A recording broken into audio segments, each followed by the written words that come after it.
Bonjour à tous. Alors, il y a à peu près un mois se sont déroulées les Olympiades francophones de mathématiques.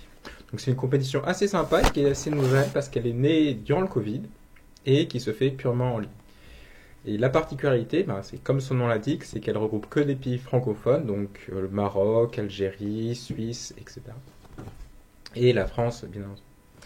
Alors, il y a des participants juniors et participants seniors. Aujourd'hui, je vais vous présenter le problème 2 de la section junior. Donc, il s'agit d'un jeu qui se joue à deux joueurs, Aline et Théo.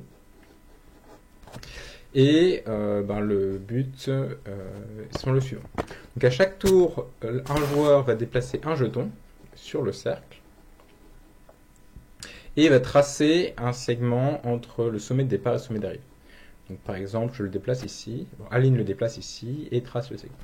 Ensuite, c'est l'autre joueur. Il va faire pareil. La seule règle qu'il a, c'est qu'il ne faut pas qu'il repasse par un segment déjà tracé. Alors, il a le droit de croiser, ça, il n'y a pas de problème. Mais il n'y a pas le droit de revenir, de refaire un même segment. Et puis, on continue. Donc maintenant, c'est Aline de jouer. Donc elle peut, par exemple, revenir ici, etc. Et ça continue ainsi. Et si un joueur peut plus jouer, donc si par exemple ici il y avait des sommets déjà qui étaient connectés partout, le joueur en question a perdu. La question c'est est-ce que quelqu'un a une stratégie gagnante et qui? Et ben voilà, c'est le problème. Donc je vous laisse mettre la vidéo sur pause.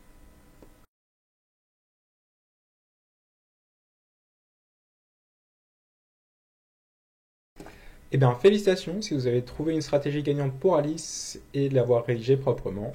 Vous aurez eu gagné 7 points à l'OF. Donc, je vais présenter l'une des stratégies possibles pour Alice. Alors, le premier coup, il n'y a pas trop d'importance parce qu'en fait, tous les sommets du cercle, c'est kiff-kiff. Donc, disons que Aline, par exemple, joue ici. Et même chose pour Théo, ce premier coup, il n'a pas le droit de revenir au son point de départ, mais tous les sommets après sont symétriques. Alors là, c'est maintenant à Aline de mettre au point sa stratégie. Et voici l'idée. On va garder en mémoire les deux premiers sommets, et à chaque coup, on va toujours déplacer le jeton vers l'un de ces deux sommets. Alors, l'idée, c'est que ce bloc-là, ça va servir un peu de piège pour Théo et il ne pourra jamais s'en sortir. Donc le mieux, c'est de voir ça sur un exemple, comment ça fonctionne. Vous allez être vite convaincu que Aline va gagner. Alors donc là, j'applique la stratégie. Donc Aline joue et revient à son poste. Pensez que vous êtes Théo, à vous de jouer. Alors maintenant, vous n'avez plus le droit de se mettre à ce point-là, mais vous pouvez choisir n'importe lequel de ces points-ci. Par exemple, celui-là. Alors, pas de problème. Aline revient ici. Alors, je vais marquer en rouge pour ne pas l'oublier, le sommet. Bon, à vous de jouer. Même chose. Là, maintenant, je suis coincé ici, je suis coincé ici. Il reste 3 points à choisir. Disons celui-là. Réponse d'Aline. On revient au point de départ. Et là, vous allez très vite compris que, en fait, quoi que vous fassiez, à la fin, vous allez vous retrouver coincé toujours à l'un de ces deux sommets. Et une fois que vous avez visité tous les points, Aline aura gagné.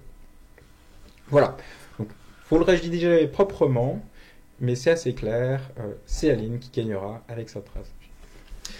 Eh bien, j'espère que cet exercice vous a plu et n'oubliez pas d'aller voir les autres vidéos de l'OFM qui sont aussi très sympas. À très bientôt.